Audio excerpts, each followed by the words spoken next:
That's how it's done. News channel. We'll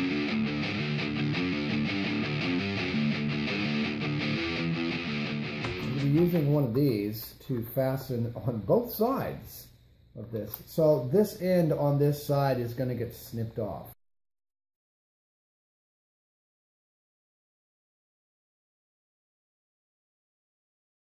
I'm going to end up having to take this off, which is going to happen now.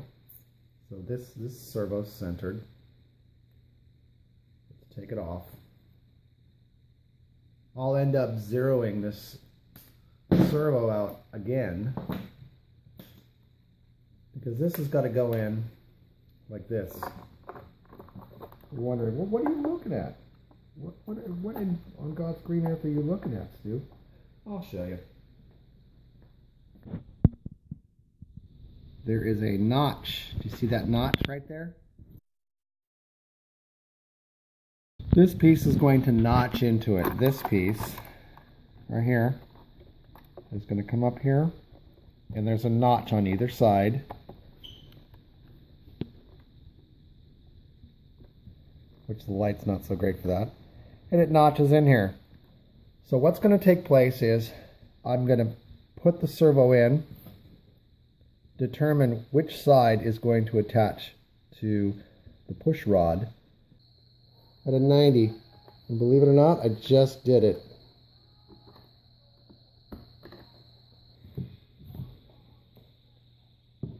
There it is.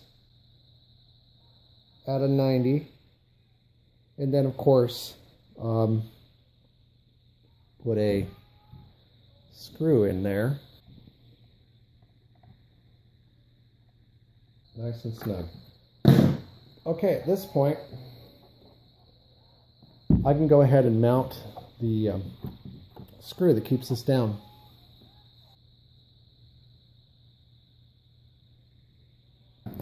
This is the push rod for the tube.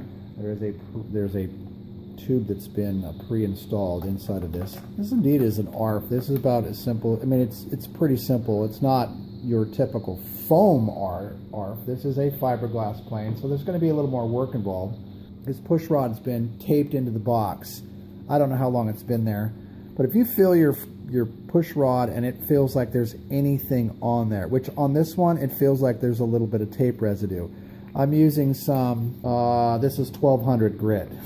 So I'm going to take some 1200 grit and I'm going to get that crap off there. I really don't want to put it inside that tube and get any binding or other, you know, anything to cause this thing to bind up. So, sand it up a bit. Recheck, feels great. Now to slip this thing through the tube, it's going to come out the back.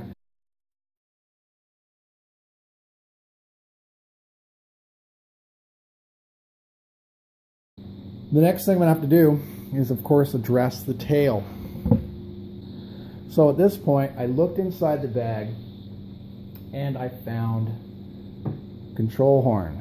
I also found one of the nice little fittings that you slide your push rod into. What I need to do, first off, is I take my horn, I take a look at the hole. You look at this one, that guy is not going to fit in this hole. I am going to use the farthest from the wing surface. I'm using the farthest, so I have the least amount of throw on the tail.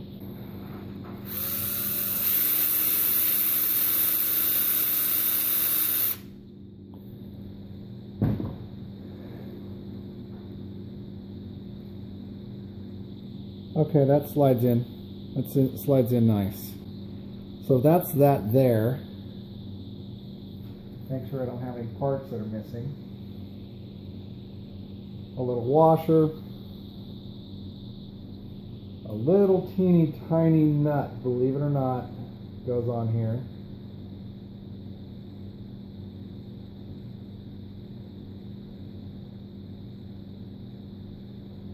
Now I'm going to just barely get it started like this. Then I'm going to get some of this right here. some thread locker. And I'm going to place a little tiny drip, one little tiny drip onto it.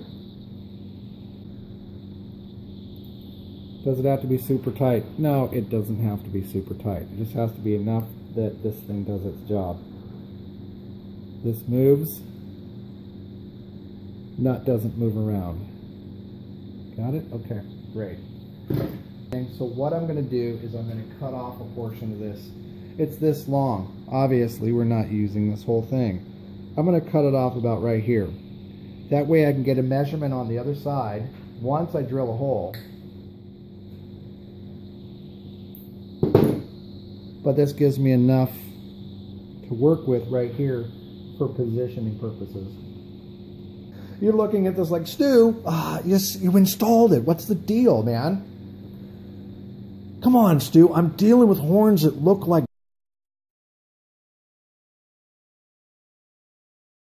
this. How am I going to, where am I going to put these things? You know, well, I can tell you this. I think there might have been a hole here, but I'm not absolutely certain. What I did, because I didn't know there was a hole there, and I don't know if there is an actual pre-done hole. It felt like there was as my drill went through. But what I did was I cut off, because look, you can't put the collar on and then slide this onto the push rod and expect this all to, you know, line up smoothly. You'll have this big lever here in your way. I just looked at the thickness of the wing itself. I was like, all right, well, I don't want it that much. And I came back, I wanted it to have a little extra on the top. So I snipped it off to about right here. I wanted some extra on the top. I snipped it off, went and got a drill bit that matched up with the circumference. And then I slid this onto the push rod, made sure that this was generally lining up with the front of my seam here, and I pressed. I just tried to create an indentation with this little post itself. I pressed a little bit, took it off, looked for the indentation. It went through, and it went through really easy, almost as if there was a hole pre-established. This drill bit's pretty sharp, so it may not have been, but it felt like there was a hole there. Once that hole was established, I put this on, pushed it down through, realized, okay, I've got some excess over here. I got my snippers. I was thinking, hey, I want to have this thing nice and flush. I started to rethink that idea. I went over here and I just basically pressed, not very hard, but I pressed towards the wing and just snipped off the excess. The nice part about it, and I've seen this on other planes, is it created a little bit of a mushroom effect. So the thing was kind of hanging on in general. Then I got my applicator. I got my CA applicator, added a couple of drops on top, let it set up, turned it over, put it on a side, kind of like this, and added ever so slightly a few drops on this side. We soaked it all up and set up instantaneously. It was pretty fast how that went. That thing's on there. I mean, it's really nice that it's on there so well. The one thing that I'm displeased with is our early experimentation. So if you're starting on this project, scrap the CA idea and go straight to epoxy and alcohol. This bead here, I mean, the plane is fine, it'll fly great, but if you're a perfectionist, this thing's going to drive you crazy. And essentially, it's going to drive me crazy. It's not terrible. It's on there. It's even. It's nice. It looks like it's been welded on. But these sides are so clean. You can feel it with your fingernail, but your eye, you cannot tell that this has been glued. That epoxy works so nice. So excellent.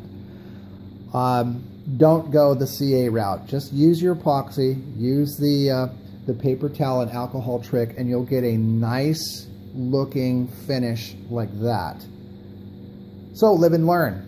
Onward and upward we go. This will still fly nice, and you guys will forget about this bead eventually.